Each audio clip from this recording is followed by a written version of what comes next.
বন্ধুরা, 26,000 চাকরি বাতিল করেছে সুপ্রিম কোর্ট। কলকাতা হাইকোর্টের যে অর্ডার আজ থেকে 1 বছর আগে, সেই অর্ডারটাকেই কার্যত বহাল রেখেছে কলকাতা হাইকোর্ট। এবং বর্তমান যা পরিস্থিতি, তাতে রাজ্যের শিক্ষা ব্যবস্থা টোটালি ভেঙে গেছে। টোটাল ধ্বংস হয়ে গেছে রাজ্যের শিক্ষা ব্যবস্থা, যদিও রাজ্যের শাসক দল তৃণমূল কংগ্রেস মানতে নারাজ। এবং আজকের ডেটে এসে বাংলার সমস্ত স্তরের মানুষের কাছে এই মেসেজটা পৌঁছেছে যে পশ্চিমবাংলার শিক্ষার কী হাল রয়েছে। যদিও বাংলা বা বাঙালির কোনো এসে যায় না, বাঙালিকে 1,000 টাকা লক্ষ্মীর ভাণ্ডার বাড়িয়ে দিলেই তারা হয়তো সব ভুলে যাবে, যেমন ঠিক আজ থেকে 2 বছর 3 বছর আগের ঘটনাগুলো ভুলে গেছে।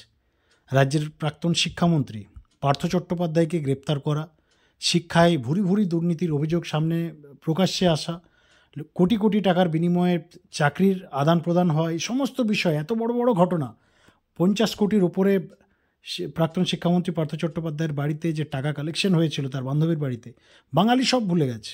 বাঙালি সব ভুলেও বর্তমান যে রাজ্য সরকার, যাদের নেতৃত্বে, যাদের মেশিনারিতে আজকে 26,000 চাকরি চলে গেল পশ্চিমবাংলায়, যেখানে সুপ্রিম কোর্ট স্ট্যাবলিশ করেছে যে দুর্নীতি হয়েছে এবং ভয়ঙ্কর দুর্নীতি হয়েছে।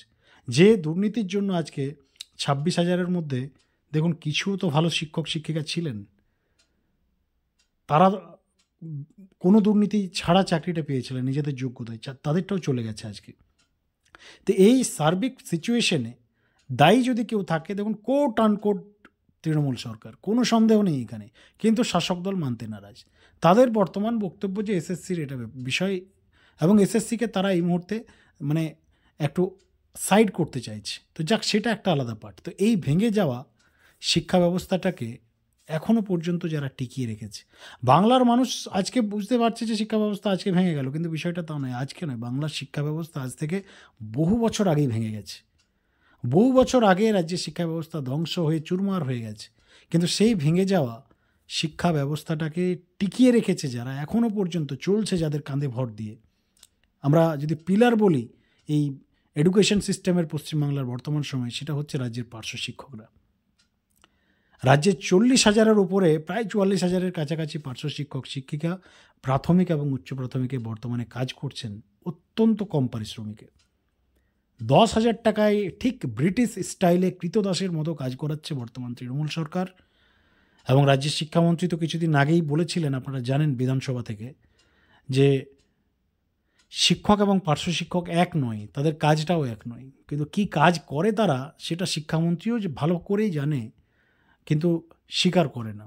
স্বীকার এই কারণেই করে না, দেখুন কাজটা যদি স্বীকার করে নেয় তাহলে তো মাইনা দিতে হবে।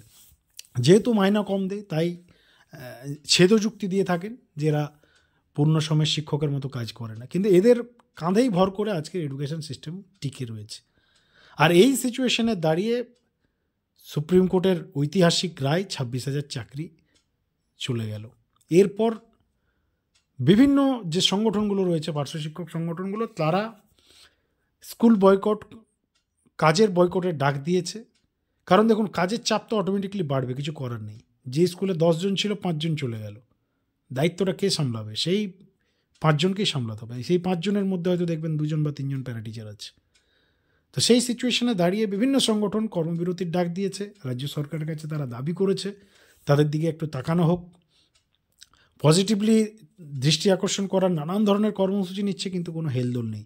এই সিচুয়েশনে দাঁড়িয়ে আপনাদের জানিয়ে রাখি, আজ প্রাক্তন তৃণমূল পার্শ্ব শিক্ষক সমিতির চেয়ারম্যান গোপাল দেবনাথ মহাশয়, আপনারা সকলেই জানেন, সক্রিয় রাজনীতির সঙ্গেও তিনি যুক্ত, লোকাল স্তরে, এবং দীর্ঘদিন পার্শ্ব শিক্ষক নেতৃত্ব দিয়েছেন। তার নেতৃত্বেই রানী রাসমণি রোডে পার্শ্ব শিক্ষকদের সভায় মুখ্যমন্ত্রী এজ এ বিরোধী দলনেত্রী এসেছিলেন এবং কমিটমেন্ট করেছিলেন যে আমরা এলে অনেক কিছু করে দেবো। সেই ভিডিও ফুটেজ এখনও ভাইরাল পশ্চিমবাংলায়। যদিও সেই কমিটমেন্ট তৃণমূল কংগ্রেস বা রাজ্যের মুখ্যমন্ত্রী রাখেননি এখনও পর্যন্ত। তো সেই নেতা, অর্থাৎ প্রাক্তন তৃণমূল পার্শ্ব শিক্ষক সমিতির চেয়ারম্যান গোপাল দেবনাথ মহাশয়, মুখ্যমন্ত্রীর সোশ্যাল হ্যান্ডেলে তিনি রিকোয়েস্ট করেছেন, এই পোস্ট করেছেন, আপনারা সরাসরি আমাদের কমেন্ট সেকশনে সেটা দেখতে পাচ্ছেন বন্ধুরা। তিনি লিখেছেন যে এই ভেঙে যাওয়া যে শিক্ষা ব্যবস্থা, বর্তমানে দেখুন 25,000 26,000 চাকরি চলে গেল, এডুকেশন সিস্টেমটাকে বাঁচিয়ে রাখতে হলে তিনি সাজেশন করে দিয়েছেন যে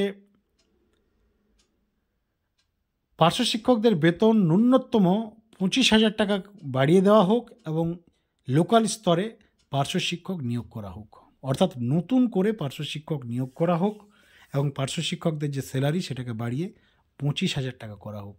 এই সাজেশন দেওয়া হয়েছে গোপাল দেবনাথ মহাশয়ের পক্ষ থেকে রাজ্যের মুখ্যমন্ত্রী মমতা বন্দ্যোপাধ্যায়কে।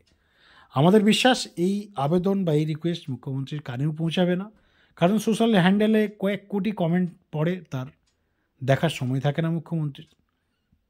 তবে হ্যাঁ, যদি এই বিষয়গুলো আরও ভালো করে দৃষ্টি আকর্ষণ করা যায়, মুখ্যমন্ত্রীর কাছে এই বার্তা যদি পৌঁছানো যায় সঠিকভাবে, যেই মুহূর্তে যেহেতু রাজ্যের কোষাগারের অবস্থা ভালো নেই, রাজ্য সরকার নিয়োগের যেহেতু অনেক জটিলতা রয়েছে, সুপ্রিম কোর্ট হাইকোর্ট নানান মামলা চলছে, যার ফলে নিয়োগ আটকে রয়েছে, তাই এই সিচুয়েশনে যদি পার্শ্ব শিক্ষক নতুন করে নিয়োগ করে তাহলে রাজ্যের এডুকেশন সিস্টেমটা অনেকটা, যে স্কুলগুলো তো মানে শিক্ষকের অভাবে ধুঁকছে, অনেকটা ব্যাকআপ দেওয়া যাবে। কিন্তু শুধু নিয়োগ করলেই হবে না পার্শ্ব শিক্ষকদের মোটামুটি একটা সম্মানজনক ভাতা রাজ্য সরকারকে প্রোভাইড করতেই হবে। আপনারা যদি পার্মানেন্ট টিচারকে 35,000-40,000 টাকা জয়নিংয়ে দিচ্ছেন, পার্শ্ব শিক্ষককে কম করে 25 থেকে 30,000 টাকা দিতে হবে রাজ্যকে, এবং তার সঙ্গে ইয়ারলি একটা ইনক্রিমেন্ট, এবং যদি সম্ভব হয় ডিএ যুক্ত করতে হবে পার্শ্ব শিক্ষকদের স্যালারিতে। এই ছোট্ট কাজটা যদি রাজ্য সরকার করতে পারে, খুব অল্প টাকাতেই কন্ট্যাকচুয়াল হলেও পার্শ্ব শিক্ষকদের দেখুন কাজটাতে ইকুয়াল করে, তারা কাজের দিক থেকে কোনো কম্প্রোমাইজ হয় না। একজন রেগুলার টিচার যা কাজ করে পার্শ্ব শিক্ষকদের প্র্যাকটিক্যালি তাই করতে হয়। খাতায় কলমটা হয়তো আলাদা, খাতায় কলমে হয়তো তাদের ডিউটির ভাগ আছে, কিন্তু বাস্তবে যদি আপনি স্কুলে যান আপনি বুঝতেও পারবেন না, সারাদিন যদি স্কুলে ভিজিট করেন, যে কে পার্শ্ব শিক্ষক না কে রেগুলার শিক্ষক, কাজ আপনি বুঝতে পারবেন না। কাজ দেখে আইডেন্টিফাই করা, মুখ্যমন্ত্রীও যদি কোনো স্কুলে ভিজিটে যান, বা রাজ্যের শিক্ষামন্ত্রী ব্রাত্য বসু কিছুদিন আগে বড় বড় ভাষণ দিয়েছিলেন যে পার্শ্ব শিক্ষকরা নাকি কোনো কাজই করে না, তাকেও যদি কোনো একটা অচেনা স্কুলে ঢুকিয়ে দেওয়া হয় যে স্কুল কোনো দিন ভিজিট করেনি শিক্ষামন্ত্রী ব্রাত্য বসু, আর সেই স্কুলে যদি শিক্ষকদের ডাটা তার কাছে না থাকে এবং তাকে যদি দেখানো হয় যে আপনি আইডেন্টিফাই করুন কাজ দেখার পর যে কে প্যারা টিচার আর কে রেগুলার টিচার, আমরা 100% কনফিডেন্টের সাথে বলছি রাজ্যের শিক্ষামন্ত্রী ব্রাত্য বসু ফেলিওর হবে ম্যানেজমেন্টে। তার কারণ ইকুয়াল কাজের দিক থেকে আপনারা কোনো কিছু বুঝতে পারবেন না, কারণ সেম টু সেম ক্লাস করতে হয়, কোনো কম্প্রোমাইজ নেই। টিচারই নেই স্কুলগুলোতে, সাফিসিয়েন্ট টিচার থাকবে তবে তো প্যারা টিচারদেরকে তাদের কাজটা ইকুয়াল করানো হবে। একটা স্কুলে আপনার 5টা ক্লাস, 3জন টিচার রয়েছে, কে মেকআপ করবে? ওই 3জনকেই করতে হয়। কে প্যারা টিচার কে রেগুলার টিচার স্কুলে কেউ দেখাদেখি করে না, কিন্তু স্যালারির বেলায় বন্ধুরা আকাশ পাতাল ফারাক।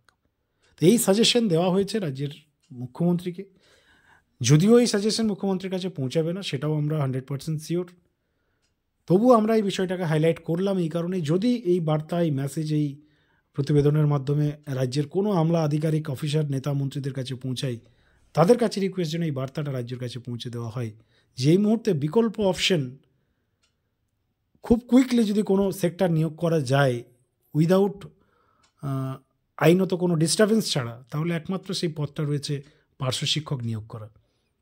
পার্শ্ব শিক্ষক নিয়োগ করে অনেকটা ব্যাকআপ দেওয়া যাবে, কিন্তু তার আগে পার্শ্ব শিক্ষকদের একটা স্ট্যান্ডার্ড পারিশ্রমিকের ব্যবস্থা রাজ্য সরকারকে করতে হবে। বন্ধুরা, এই সমস্ত বিষয় নিয়ে আপনাদের প্রতিক্রিয়া লিখে জানান, এবং চ্যানেলে নতুন থাকলে অবশ্যই চ্যানেলটিকে সাবস্ক্রাইব করে রাখুন, এবং ভিডিওটি পারলে শেয়ার করুন যাতে সঠিক জায়গায়, যে কারণে আজকের এই প্রতিবেদনটা আমরা করেছি সেটা যেন সঠিক জায়গায় পৌঁছায়। ধন্যবাদ।